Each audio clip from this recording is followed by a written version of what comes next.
ప్రియా చౌదరి గారు, మీరు చాలా రీసెర్చ్ చేశారు. అసలు ఈ మొత్తం వ్యవహారంలో ఏంది యాక్చువల్ గా అసలు ఇక్కడ తెలియనటువంటి విషయం ఏంటంటేనండి, క్రిస్టల్ క్లియర్ గా ఎవరో కూడా పూర్తి స్టోరీ చెప్పట్లేదు.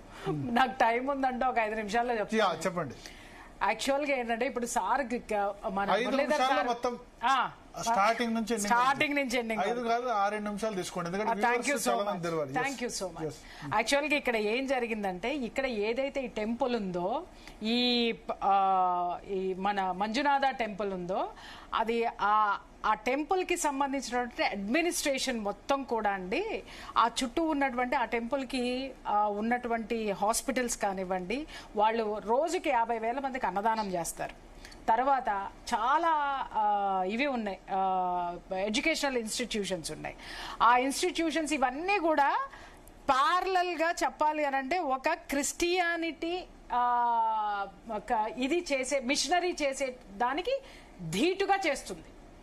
అక్కడ సర్వీసెస్, మెడికల్ సర్వీసెస్ కానివ్వండి, ఇంకొకటి కానివ్వండి, అలాగే అక్కడ ఆయన శ్రీ ధర్మస్థల మంజునాథ ట్రస్ట్ అని చెప్పి ఒకటి పెట్టి, ముఖ్యంగా మహిళలకి స్కిల్ డెవలప్మెంట్ లో ట్రైనింగ్ ఇచ్చి, యూత్ కి, మహిళలకి వాళ్ళు కెనరా బ్యాంక్ అనేటటువంటి ఒక బ్యాంక్ తో టైఅప్ పెట్టుకుని వితౌట్ కొలాటరల్, ఇక్కడ చూడండి మన ఎంఎస్ఎంఈ కానీ దేంట్లోనైనా సరే మనం చేయాలి అని అంటే చాలా ఇది చేయాలి.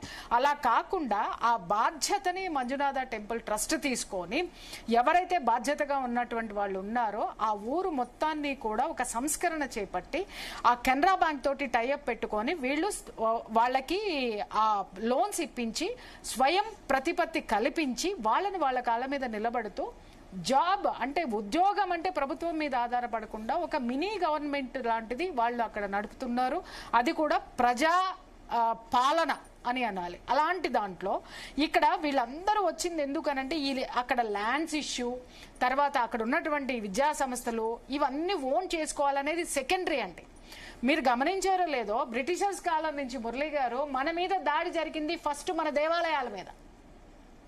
బ్రిటిషర్స్ నుంచి మొఘల్స్ కూడా మనల్ని, బ్రిటిషర్స్ వచ్చేసి ఆదివారాన్ని సున్నా చేసేసి మనకున్నటువంటి వాటన్నిటిని ఇది చేసేసి, ఆ వెనక ఎవరైతే బహుజన వీళ్ళు ఉన్నారో, వాళ్ళు ఎవరైతే బలహీన పడుతున్నారో వాళ్ళందరికీ కూడా ఒక హోప్ ఇచ్చి, ఈ విద్య వైద్యం రెండు చూపించి వాళ్ళని కమ్యూనిటీలోకి తీసేసుకున్నారు. అక్కడ హిందూయిజం నుంచి కమ్యూనిటీని మార్చారు. మొఘల్స్ అంతా కూడా చేసింది ఏంటి చెప్పండి? ప్రతి ఒక్కటి కూడా దేవాలయాల మీద దాడులు జరిగాయి మనకి మొత్తం అంతా. అంటే దేవాలయం మీద ఎందుకు దాడి అనంటే, ఫస్ట్ మన సెంటిమెంట్ మీద దెబ్బ కొడతాయి. మీరు ఇందాక అన్నారు, కళ్ళ ఎదురుగుండా ఒక గురువు గారిని అలా తీసుకెళ్లిపోతుంటే ఎవరికి చెప్పాలి? కళ్ళ ఎదురుగుండా ఒక కామాఖ్య దేవాలయమో, తర్వాత మన రాముల వారి టెంపుల్, ఇలాంటివన్నీ కూడా ఎన్ని పురాతనమైనటువంటి గుళ్ళని ఇది చేసి, బాబ్రీ మస్జిద్ మరి ఆ శివలింగాన్ని తీసుకొని వచ్చి మెట్ల కింద వేసుకుని ఉంటే, ఆ రోజు నిశ్చలనం అయిపోయి వీళ్ళ యొక్క దురాగతానికి భగవంతుడికి చెప్పుకుందాం అంటే భగవంతుడే కాళ్ళ కింద మెట్టుగా నిలిచిన రోజున ఎవరికి చెప్పుకోవాలి? ఇలాంటిది దాన్ని పక్కా ప్లాన్ తోటి ఏ దేశం కూడా మన మీదకి వెళ్ళిపోదామని ఎప్పుడు దాడులకి రాలేదు. ఏ బ్రిటిష్ వాడు కూడా చాలా ప్లాన్డ్ గా, ఇది చాలా శక్తివంతమైనటువంటి దేశము. ఆ శక్తి ఎక్కడి నుంచి వచ్చిందంటే, సనాతన ధర్మంలో ఉన్నటువంటి శక్తి వెన్నెముక ఏదైతే ఉందో, నమ్మకం ఏదైతే ఉందో, అస్తిత్వము, దాని మీద దెబ్బ కొట్టారు. ఫస్ట్ వాళ్ళు ఎంచుకున్నది దేవాలయాలు. ఇక్కడ ధర్మస్థలి అనేటటువంటిది అత్యద్భుతమైనటువంటి పవర్ఫుల్ దేవాలయం.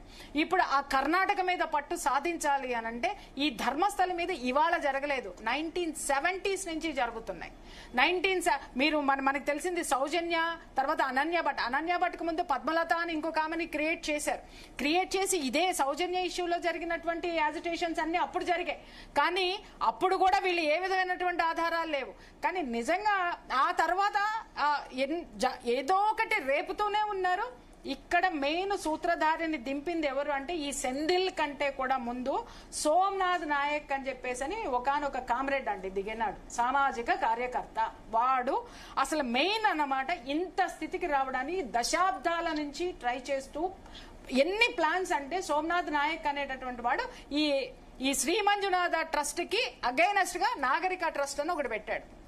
పెట్టి వీళ్ళు ఏం చేస్తున్నారో అదే చేస్తాను అని చెప్పేసి అని ఆ గైడ్ లైన్స్ కూడా సేమ్ వీళ్ళ గైడ్ లైన్స్ ఏమున్నాయో అవే రాసుకొని వీళ్ళు ఏం చేస్తున్నారో అవే ఆ సంస్థకి సంబంధించినటువంటివి మహిళలకి ఇది చేయడం, విద్యార్థులకి స్కాలర్షిప్లు, విద్య, వైద్యం అన్ని వీళ్ళకంటే ఒక 10 ఎక్కువే రాసుకుని వచ్చాడు.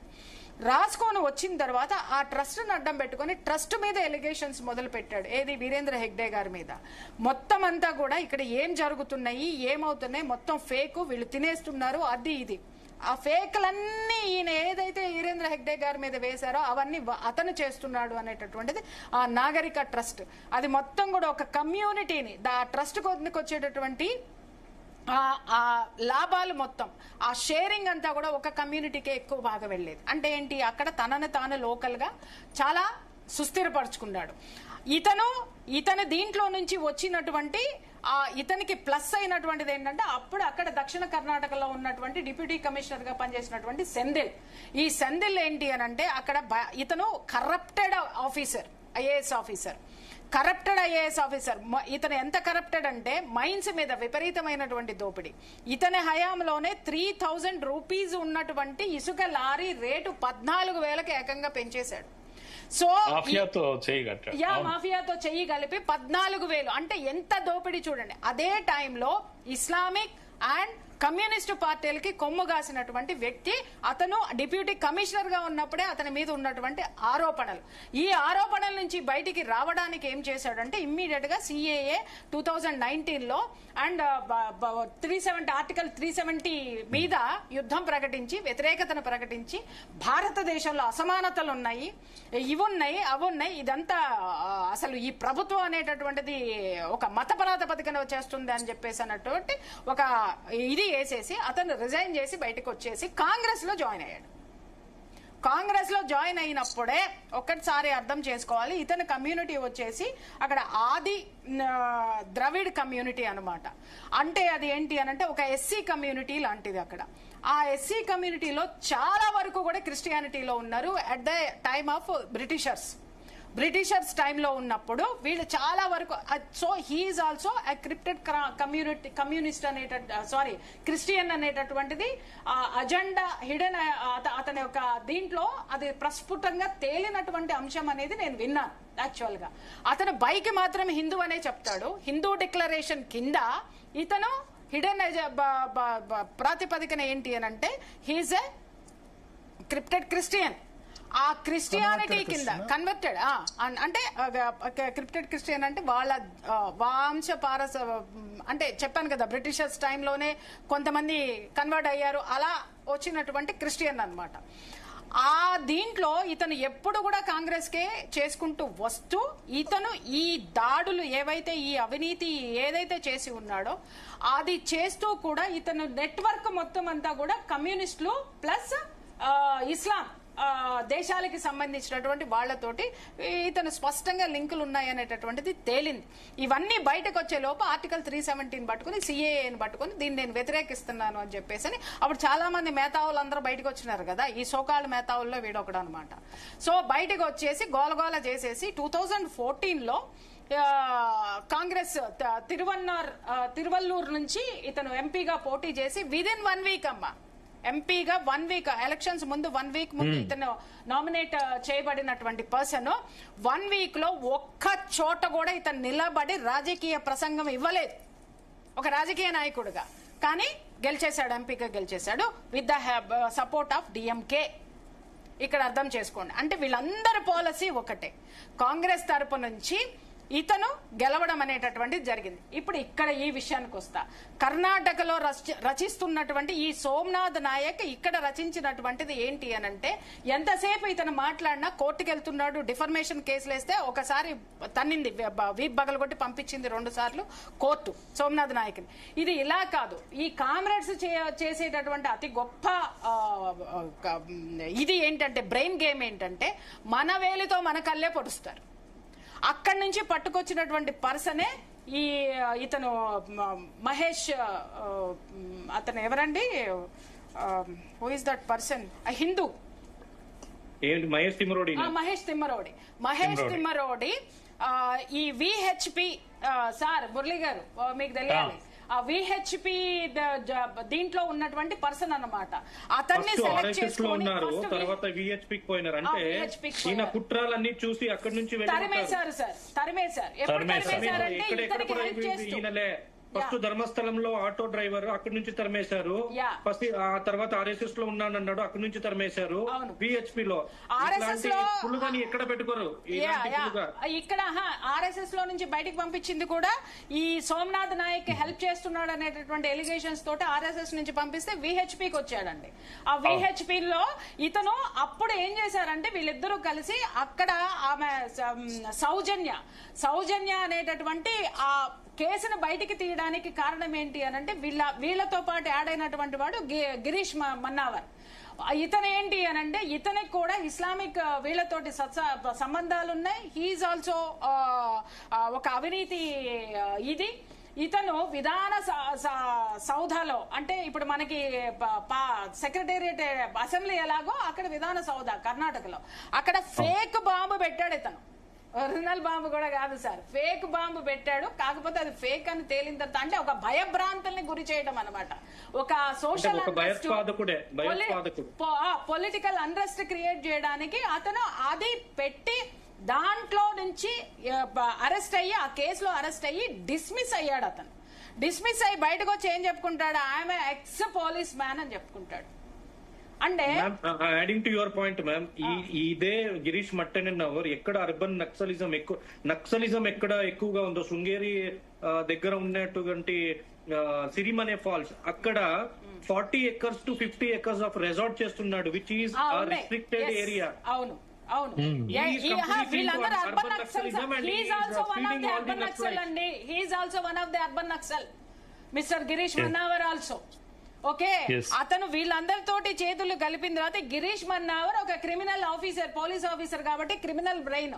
అప్పుడు అతను ఏమన్నాడు అనంటే దీన్ని ఒక హ్యూజ్ వేలో వెళ్ళాలి అనంటే ఇతనికి ఇంకొకటి కూడా ఏంటంటే ఇతనికి నటుడు అవ్వాలని ఒక పెద్ద కోరిక. అతను ఫేస్బుక్ లో అవి చూస్తే మనకు అర్థం అవుతాయి. గన్నులు ఇలా పట్టుకుని స్టూల్ మీద ఇలా పెట్టి ఒక చిత్రమైనటువంటి ఒక కామెడీ క్యారెక్టర్ పీస్ కనపడుతుంది మనకు అక్కడ. సో అతను ఏం చేశాడు అనంటే ఇది ఎలాగైనా సరే ఇది చేయాలంటే ఒక ముస్లిం ఉమెన్ సమీర్ అనేటటువంటి దూత అనే ఒక ఛానల్ ఉంది కన్నడలో, సార్కి తెలిసి ఉండొచ్చు భరత్ గారికి. దూత అనేటటువంటి ఛానల్ నడిపేటటువంటి సమీర్ ని తీసుకొచ్చి పరిచయం చేసింది. ఆ సమీర్ ఎవరు అనంటే ఇలాగే శ్మశానాల్లోకి లేకపోతే ఒక దాన్ని ఏమంటారు ఒక ఈ క్రైమ్ స్టోరీస్ చేసేటటువంటి పర్సన్. వాడు అద్భుతమైనటువంటి స్క్రిప్ట్ రైటర్ అండి, అద్భుతమైనటువంటి స్క్రిప్ట్ రైటర్. ఎందుకంటే నేను అంతకుముందు 1-2 సార్లు వాడిని చూసారే, వీడు కనుక సినిమా దీంట్లోకి వీళ్ళని పిలిస్తే మాత్రం అద్భుతమైనటువంటి స్క్రిప్ట్ రైటర్ అవుతాడని చెప్పేసి ఎప్పుడు 1 year బ్యాక్ చూసాను నేను అతనివి. కన్నడలో ఉంటాయి అవి. వాడు ఎంత అద్భుతంగా అంటే శవం మన పక్క నుంచి నడిచి వెళ్ళిపోతుంది అన్నట్టు మనకు చూపించేస్తాడు సార్. కెమెరాలో వినిపిస్తాడు, చూపించడం కెమెరాలో వినిపిస్తాడు అనమాట. అంత గొప్ప రైటర్ వాడు. వాడిని పట్టుకొని వస్తే మీకెందుకు సార్ నేను తోపు తురుమని చెప్పేసి అని అప్పుడు ఏఐ ద్వారా ఈ సౌజన్య అనేటటువంటి ఆమె అత్యాచారానికి గురైంది అనేటటువంటిది ఒక పోర్ట్రేట్ చేశాను. హూ ఇస్ దిస్ సౌజన్య? ఈమె 2nd year BSc చదువుతున్నటువంటి స్టూడెంట్. ఈ స్టూడెంట్ కాలేజ్కి వెళ్ళింది, తిరిగి రాలేదు. 1 month వాళ్ళ పేరెంట్స్ వెళ్లారు, అక్కడ పోలీస్ స్టేషన్ లో కంప్లైంట్ ఇచ్చారు, పోలీసులు కంప్లైంట్ తీసుకున్నారు. దాదాపు 1 month, బిట్వీన్ 1 month అండి, మోర్ దాన్ 25 days పట్టింది ఆమెను వెతకడానికి. చివరికి వీడు చూపించినటువంటి ఆ అడవులు ఏవైతే ఉన్నాయో, అమ్మాయి సమాధి ఏదైతే ఉందో ఆ ఏరియాలో ఆ అమ్మాయి డెడ్ బాడీ దొరికింది. ఇమీడియట్ గా పోలీసులు రికవర్ చేసుకుని ఇన్వెస్టిగేట్ చేసి సంతోష్ రావు అనేటటువంటి ఒక పర్సన్ ని అరెస్ట్ చేశాడు. ఇతను కల్ప్రిట్ అని చెప్పేసాను, ఇతనే ఆ అమ్మాయిని చంపాడు, అత్యాచారం చేశాడు అని చెప్పేసాను. అది చెప్పిన తర్వాత ఇమ్మీడియట్ గా మనాడు ఆ సోమనాథ్ నాయక్ అనేటటువంటి వాడు నేనెట్లా ఒప్పుకుంటానబ్బా దీన్ని, మీరు ఇంత ఓపెన్ చేసేస్తే దీన్ని నేను శవం మీద నేను వ్యాపారం చేయాలని చెప్పేసి ఆ శవం మీద ఒక స్క్రిప్ట్ రాయించేసేసి వీడితోటి దీంతో మేము ఒప్పుకొని సిఐడి కేసు వేయండి అని చెప్పేసి జనాల్లో ఒక ఇది తీసుకొని వస్తే government police department CID enquiry చేసింది. సిఐడి ఎంక్వైరీ చేసినటువంటి ఆ సిఐడి రిపోర్ట్ కూడా సంతోష్ రావే కల్ప్రిట్, సంతోష్ రావే ఇదంతా చేశాడు అన్నారు. నో అసలు మాకు సిఐడి మీద నమ్మకం లేదు, మాకు సిబిఐ కావాలన్నారు. సార్ అలాగే అని మళ్ళీ ప్రభుత్వం సిబిఐని వేసింది. ఇక్కడ చూడండి, ప్రభుత్వం సార్ వ్యవస్థ భ్రష్టు పట్టిపోతుంటే మనుషులను పట్టించుకోదు, కానీ వీళ్ళని మాత్రం బాగా పట్టించుకుంటుంది. సిబిఐ ఎంక్వైరీ వేసిన తర్వాత సిబిఐ ఎంక్వైరీలో కూడా రిపోర్ట్ లో కూడా సంతోష్ రావే కల్ప్రిట్ అని చెప్పి అతను నిర్ధారించడం జరిగింది, కోర్టుకు వెళ్ళడం జరిగింది. అయితే ఇక్కడ కీలకం మీరు గమనించండి, సంతోష్ రావుకి శిక్ష పడలేదు. సంతోష్ రావుకి శిక్ష పడలేదు. కారణం ఏంటంటే సంతోష్ రావు కర్ణాటకలో ఉన్నటువంటి బంట అనేటటువంటి ఒక కమ్యూనిటీ, బలమైనటువంటి కమ్యూనిటీకి చెందినటువంటి పర్సన్. ఆ పర్సన్ పొలిటికల్ గాను సామాజికంగాను ఆ కమ్యూనిటీ చాలా బలమై ఉండడంలో అక్కడ కూడా ఈ కామ్రేడ్సే కథ నడిపారు. వాడు బయటికి రావాలి. సంతోష్ రావు పిక్ ఉంటే పీసీఆర్ ఒకసారి వేయండి, అతని పిక్. సంతోష్ రావుని చూస్తే ఎలా ఉంటదంటే సార్, ఏం ఆర్గ్యుమెంట్ చేశారు చూసారా? ఈ సంతోష్ రావుని ఏనాడన్నా సంతూర్ సోప్ అన్నా పెట్టి ముఖం కడుక్కున్నాడా? వీడిని ఎలా మీరు నమ్ముతారు? ఇంత అర్భకుడిని తీసుకొచ్చి ఎలా నమ్మిస్తారు మీరు? వాడు తిండి తిని ఎన్ని రోజులైంది, వాడికి ఓపికే లేదు, అత్యాచారం ఎక్కడ చేస్తాడు, ఎక్కడ చేస్తాడు అని మళ్ళీ ఇంకొక స్లోగన్ పట్టుకొని వచ్చారు. పట్టుకుని వచ్చి వాడిని ఎలా జనాల్లో ఎలా ఇప్పుడు మనకి పుర్రలు 100 శవాలు ఎలా తేలినాయో అక్కడ కూడా వాడిని ఎలా ఎస్టాబ్లిష్ చేశాడు అని అంటే, వీడు అమాయకుడు, పిచ్చివాడు, రోడ్డు మీద తిరిగేటటువంటి అతి అమాయకుడిని తీసుకొచ్చి ఇరికిస్తారా? ఈ వీరేంద్ర హెగ్డే ఎంత బలవంతుడో చూసారా? అమాయకుల్ని పొట్టను పెట్టుకుంటున్నాడని ఆ కమ్యూనిటీలో వీరేంద్ర హెగ్డే మీద ఒక వ్యతిరేకత తీసుకురావడానికి ప్రయత్నించారు. అక్కడ కూడా ఒక డిఫర్మేషన్ కేసు ఇతని మీద పుంఖానుగా మీడియాలో తీసుకొని వచ్చారు. వాళ్ళు ఇవి తీసుకొని రావడం అనేది జరిగింది. గ్యాగ్ ఆర్డర్ తీసుకొని వచ్చి మొత్తం అవన్నీ క్లీన్ చేసుకున్నారు. వీళ్ళు చెత్త పడేయడం, పాప ఆయన ఊడ్చుకోవడం, వీళ్ళు చెత్త పడేయడం, ఆయన ఊడ్చుకోవడం. ఇక్కడ ఏమైంది సార్, అది అయిపోయిన తర్వాత, అది మూసిపోయిన తర్వాత నో దీన్ని మళ్ళీ ఇంకా రేపాలన్నప్పుడే గిరీష్ మన్నావర్ అనేటటువంటి వాడు సమీర్ తోటి ఇది ఎక్కడ ఏ సవాలు దొరకల, అందుకని పాతదాన్నే బయటికి తీయాలని చెప్పేసి వీడికి చెప్తే అప్పుడు జస్టిస్ ఫర్ సౌజన్య అని చెప్పేసి వాడు పుంఖాలుగా ఎపిసోడ్స్ చేశాడు. అప్పుడు దిగింది సార్ ఈ మహేష్ తిమ్మరోడి క్యారెక్టర్. మహేష్ తిమ్మరోడి మీద వేసేసుకున్నాడు. ఎందుకు మహేష్ తిమ్మరోడి అనేటటువంటి వాడు హైలైట్ చేశారో చెప్తాను. ఇక్కడ సోమనాథ్ నాయక్ చెప్తే ఆటలు సాగల, గిరీష్ మన్నావర్ ఏదో మాట్లాడితే ఆటలు సాగల, మీడియా వచ్చే కొద్దిగా హైప్ అయ్యింది. దీనికి అజ్జం ఎవరు పొయ్యాలని ఇందాక నేను చెప్పా, మన కంటితో మన వేలుతో మన కన్నే పొడిపిస్తారు. అప్పుడు హిందూ అనేటటువంటి కాషాయ కండువా వేసుకొని దిగినటువంటి ప్రోడక్ట్ ఈ మహేష్ తిమ్మరోడి.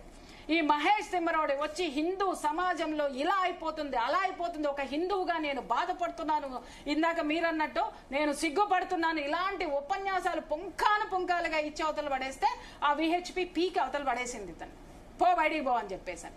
బయటికి పోయిన తర్వాత ఇతను స్టూడియోలో కూర్చొని ఏం చెప్తాడు అని అంటే, ఇలా కూర్చొని నో సంతోష్ రావు చెయ్యలేదు, సంతోష్ రావు విక్టిమ్ అని సిబిఐ తేల్చేసిన తర్వాత ఇతను కూర్చొని స్టూడియోలో కూర్చొని ఒక ప్రముఖ ఛానల్లో కూర్చొని చెప్తాడు, ఇతను చెయ్యలేదు, ఇతను ఈ హత్య చేయలేదు, నాకు తెలుసు. ఎవరు సార్ అని అంటే, వీరేంద్ర హెగ్డే బ్రదర్ కొడుకు చేసినాడు అని మళ్ళీ ఒక పావు లీటర్ పెట్రోల్ పోసేశాడు.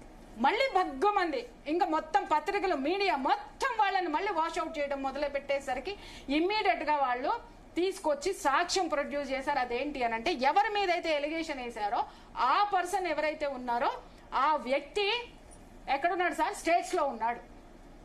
ఏమండి, ఇతను స్టేట్స్ లో ఉన్నాడు, ఇతను పలానా రోజు ఎలా వస్తాడు, ఎలా చేస్తాడు అని చెప్పేసానంటే దానికి ఒక స్టోరీ చెప్పారు. ఏంటంటే అతని హెలికాప్టర్ లో ఆ దేశం నుంచి ఈ దేశంకి వచ్చాడు. ఒక మాట చెప్పండి, ఒక హెలికాప్టర్ కి ఒక దేశం నుంచి ఇంకొక దేశానికి హెలికాప్టర్లు వెళ్ళడానికి పర్మిషన్ ఉంటుందా అండి? లేదు. ఇది ఎలా జరుగుతుంది అని మళ్ళీ మళ్ళాంటి వాళ్ళను గొంతెత్తి మాట్లాడితే అంటే నో చార్టర్డ్ ఫ్లైట్ లో వచ్చాడు అని చెప్పేసి ఇంకొక స్టోరీ క్రియేట్ చేశారు. అంటే చూడండి ఎన్ని తిప్పి కొట్టాలి మనము, ఎన్ని కథలు, ఎంత వరస్ట్ సినారియో ఇక్కడ జరుగుతుంది అని మళ్ళీ అది క్రియేట్ చేశారు. క్రియేట్ చేసిన తర్వాత వాళ్ళు ప్రూవ్ చేసుకుని బయటికి వచ్చారు. వచ్చిన తర్వాత సంతోష్ రావుని ఇచ్చేశారు. ఫైనల్ హియరింగ్ కి అండర్లైన్ దిస్ పాయింట్, హిందూ మిత్రులందరూ, మీరు బంధువులంతా తెలుసుకోవాల్సినటువంటి విషయం, ఫైనల్ హియరింగ్ కి ఎవరైతే ఈమె సౌజన్య ఉందో సౌజన్య ఫ్యామిలీ ఫైనల్ హియరింగ్ కి రాలేదు, అటెండ్ అవ్వలేదు. అందుకు అంటే వీరేంద్ర హెగ్డే బెదిరించాడు అనేసి ఆ ఫ్యామిలీని కూర్చోబెట్టి పుంఖాలుగా ఇంటర్వ్యూలు ఇప్పించాడండి.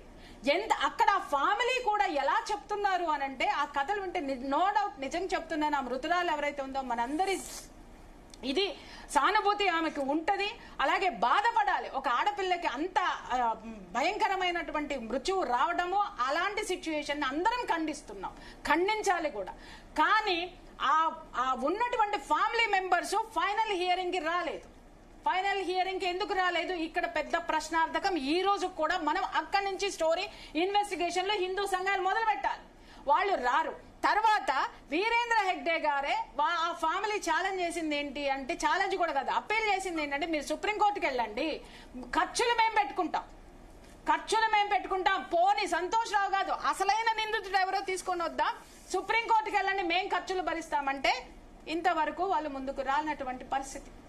అది అయిపోయిన తర్వాత ఈ గిరీష్ మన్నవర్ కూర్చొని ఇదిగో నా సెల్ ఫోన్ లో అన్ని ఉన్నాయి, నా దగ్గర హార్డ్ డిస్కుల్లో ఉన్నాయి, వాళ్ళు ఎంత మందిని అత్యాచారం చేశారో, ఎన్ని చేశారో అవన్నీ ఉన్నాయని ఇట్లా అంటారు. కానీ ఒక్కటి కూడా ఇంతవరకు ఎందుకు మీడియాలో రాలేదు? ఇంత జరుగుతుంటే, ఇన్ని వందల సవాలు ఉన్నప్పుడు, ఇన్ని అత్యాచారాలు జరుగుతున్నప్పుడు ఆ ఫోన్ ని ఎవరు ఎందుకు తీసుకోలేదు? ఏ జర్నలిస్టులు దాని మీద ఎందుకు ఇన్వెస్టిగేట్ చేయలేదు? వందల శవాల్ని థంబ్నెయిల్స్ కింద పెట్టినటువంటి ఈ జర్నలిస్టులారా, మిమ్మల్ని అందరినీ రిక్వెస్ట్ చేస్తున్నా, దయచేసి ఆ సెల్ ఫోన్ లో ఉన్నటువంటి వాటిని బయట పెట్టండి, లేదా పోలీస్ ఆఫీసర్స్ ఉన్నారు వాళ్ళన్నా ఆ సెల్ ఫోన్ ని తీసుకోండి. ఇలాంటివి ఏమీ జరగలేదు. ఆ తర్వాత ఏం జరిగింది అని అంటే, అప్పుడు ఇవన్నీ కుదరలేదు అన్నప్పుడు అప్పుడు ఒక మహానటి దిగింది sir. She none other than Sujatha Bhatt. ఎందుకు ఇక్కడ చూడండి సార్, ఎంత గొప్ప నేరేషన్ ఈ కామ్రేడ్స్ ఈ దరిద్రులు చేస్తున్నారు అనంటే, ఎలా మామూలు ఆమెను తీసుకొని వస్తే జనం ఎవరు నమ్మరు కాబట్టి, చాలా ఆమె రూపం చూడండి, ఎవరికైనా ఎంత జాలేస్తుందో, మన కడుపులోది కూడా తీసి పెట్టేయాలి అన్నంత అద్భుతమైనటువంటి క్యారెక్టర్ ని చూస్ చేసుకోవడం చూడండి. ఇక్కడ ఎంత పెద్ద గొప్ప మహా నటులు ఉన్నారు, ఇక్కడ ఎంత పెద్ద స్క్రిప్ట్ రైటర్స్ ఉన్నారు. ఆమెను దించేసి, ఇద్దిద్దో నా కూతురు పలానా రోజున పలానా అయింది, నేను సిబిఐ ఆఫీస్ లో స్టెనోగా చేస్తున్నాను. ఏమండి, ఇవాళ మనకి ఇంటర్నెట్ ఉన్నది, ఇంత సోషల్ మీడియా ఉన్నప్పుడు, గూగుల్ ఉన్నప్పుడు, ప్రతిదీ గూగుల్ తల్లిని అడుగుతాం కదండి. మనం ఇవాళ ఏం మాట్లాడాలనేది కూడా మనము గూగుల్లో కొట్టుకొని ఇన్ఫర్మేషన్ తెచ్చుకొని అన్నప్పుడు, ఈమె సిబిఐలో ఎక్కడ పనిచేస్తుంది, స్టెనోగా పనిచేస్తుంది అనేటటువంటి ఇన్ఫర్మేషన్ మన జర్నలిస్టు సోదరులకి దొరకలేదు సార్, వేసేసారు. ఒక స్టోరీలు వచ్చేసి ఈమె ఆ పాప హత్య, ఆమె మెడికల్ స్టూడెంట్ అక్కడికి వచ్చింది, మిగిలిన నలుగురు వస్తే ముగ్గురు బయటికి వెళ్లారు, ఈమె అక్కడే ఉంది, వచ్చి చూసేసరికి ఈవిడ ఏదో చనిపోయింది. సరే, ఈవిడ ఏదో చేశారు, ఏం చేశారు? అత్యాచారం చేశారు, హత్య చేశారు. ఆ సుజాత భట్కి తెలిసిన వెంటనే ఆవిడ ట్రైన్ లో వచ్చింది. ఎందులో వచ్చిందండి? కూతురు చచ్చిపోయింది, స్టెనోగా వర్క్ చేసి ఆవిడ ట్రైన్ లో వస్తుందా అండి? ఎక్కడి నుంచి సార్? ఎక్కడ? ఆవిడ కోల్కతాలో వర్క్ చేస్తున్నటువంటి ఆవిడ బెంగళూరు రావడానికి ఎన్ని రోజులు పడుతుంది? 2 days టైం పడుతుంది. కూతురు ఇదైందంటే ఆ డిపార్ట్మెంటే పంపిస్తుంది సార్ ఆమెకి ఫ్లైట్ టికెట్లు ఇచ్చి, అవునా కాదా? ఎవ్వరు ఇక్కడ ఇలాంటి లాజిక్స్ ఎవ్వరికి అవసరం లేదు. ట్రైన్ లో వచ్చి కూతురు గురించి పోలీస్ స్టేషన్ లో కంప్లైంట్ ఇస్తే, మేము తీసుకోం, చిచ్చి పో అన్నారంట. ఏమంటే కనీసం కాగితం అన్నా ఉంటుంది సార్, మన కంప్లైంట్ రాసిచ్చిన కాగితం అన్నా తీసుకుంటారు వాళ్ళు. చిచ్చి తీసుకొని పోవని ఎవ్వరు అనరు. అది కూడా ఆమె సిబిఐలో పనిచేస్తున్న ఆమె. ఒకవేళ పోలీసులు తీసుకోపోతే ఆవిడ స్టెనోగా ఎక్కడ వర్క్ చేస్తుందో ఆఫీసర్స్ కి ఒక అపీల్, ఒక్క ఫోన్ కాల్ కొడితే వాళ్ళు ఇక్కడ ఒక ఫోన్ చేస్తే వణుక్కుంటే తీసుకుంటారు ఇక్కడ డిపార్ట్మెంట్. అది జరగల. చూడండి, స్టోరీలు వినడానికి మన హిందువులకే చెప్తున్నా, ఎంత ఎర్రి పుష్పాలు అవ్వకండి. ఆ తర్వాత ఏం జరిగింది? అక్కడి నుంచి ఆవిడ ఎవరో ఇలా వెళ్తుంటే నెత్తి మీద దెబ్బ బాధేస్తే ఆవిడ 3 నెలల తర్వాత బయటకు వచ్చింది. What is this story? ఏ హాస్పిటల్లో ఆమె ఉంది? బిల్లులు లేవు. ఏ హాస్పిటల్లో జాయిన్ అయింది? ఆధారాలు లేవు.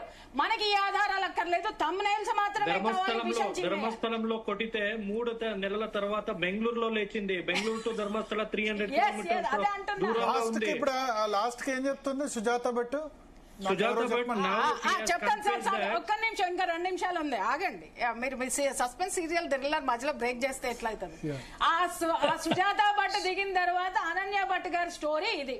అనన్య భట్ గారి స్టోరీ థ్రిల్లర్ ఇదంతా వచ్చి ఆవిడ్ని దించి, ఈ క్యారెక్టర్స్ అన్ని దించిన తర్వాత అసలు సిసలైనటువంటి వాడు విజిల్ బ్లోయర్ అనేటటువంటి వాడిని దించారు. సారీ, సుజాత భట్ కంటే ముందు విజిల్ బ్లోయర్ వచ్చాడు. విజిల్ బ్లోయర్ ని దించి, నేను మనస్సులో ఆ ఆత్మ ఆవేదన పడలేకపోతే చేయలేకపోతున్నాను, నా మానసిక క్షోభ నన్ను వెంటాడుతుంది అని చెప్పేసి ఒక స్టోరీ క్రియేట్ చేయంగానే వ్యవస్థ మొత్తం నడిచొచ్చింది. ఇక్కడ ఒక్కసారి ఆలోచించండి సార్, అక్కడ ఉన్నటువంటి అంత గొప్ప ఆఫీసర్స్ కి ఒక చిన్న ఆలోచన లేదా? వ్యవస్థను మొత్తం ముఖ్యమంత్రి దించాడంటే ముఖ్యమంత్రి పాత్ర లేదా? ముఖ్యమంత్రి పాత్ర దీంట్లో లేదా? అరే ఒకటి చెప్పాడు ఒక చోట దించాలి అని అంటే అసలు ఎంత వ్యవస్థ, అరే తవ్వేసేయండి, అవి తీసుకురండి, ఇవి ఏమండి ఎంత హాస్యాస్పదం అంటే 8 అడుగుల లోతు దాచిపెట్టానన్నాడంట. ఏమంటే ఒక మనిషి 1 అడుగు లోతు 3 అడుగులు వెడల్పు 6 అడుగులు పొడవు తీయాలి అని అంటే ఎంత టైం పడుతుందండి? వాడు 8 అడుగుల లోతు తీస్తే ఎన్ని రోజులు పట్టి ఉంటుందండి? అది సస్తాడు ఒక మనిషి అనేటటువంటి వాడు. 8 అడుగులు ఫస్ట్ 8 సార్, తర్వాత 18 అయింది, 18 16 అయింది. ఇన్ని అడుగులు వాడు ఒక్కడే తీసాడంటే ఒక్క జర్నలిస్ట్ కన్నా ఇక్కడ ఉందా, లేకపోతే ఇంకా వేరే ప్రదేశంలో ఏమన్నా ఉందా బుర్ర? ఎవరు మాట్లాడాలా?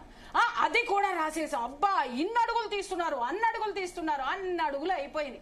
ఈ చివరికి బొంద ఏం పెట్టారు అని అంటే మన తెలివి తక్కువతనాన్ని బొంద పెట్టుకున్నాం అక్కడ మనం. అదన్నీ అయిపోయిన తర్వాత ఇప్పుడు అతను ఏం చెప్తున్నాడు? వీటన్నిటికీ కీలకం ఇప్పుడు చెప్తున్నా. సుజాత భట్ ఎక్కడి నుంచి వచ్చింది, ఎవరు వచ్చారు? ఇతని చెప్పినటువంటి విషయం ఏంటి? నేను తమిళనాడులో ఉన్నాను, ఎప్పటి నుంచి 10 సంవత్సరాల నుంచి నేను తమిళనాడులో ఉన్నాను. గత 2003 నుంచి నన్ను కొంతమంది సంప్రదించారు, నన్ను ఇలా చేయమన్నారంటే మీరు అర్థం చేసుకోండి. 2 సంవత్సరాల స్క్రిప్ట్ అండి ఇది, 2 years ప్లానింగ్ ఇది. ఇతను ఇక్కడికి రావడం, ఇవన్నీ చేయడం వెనక ఎంత పెద్ద యంత్రాంగం పనిచేసింది. అతను ఇక్కడికి వచ్చి తమిళనాడు అని పేరు చెప్పాడు.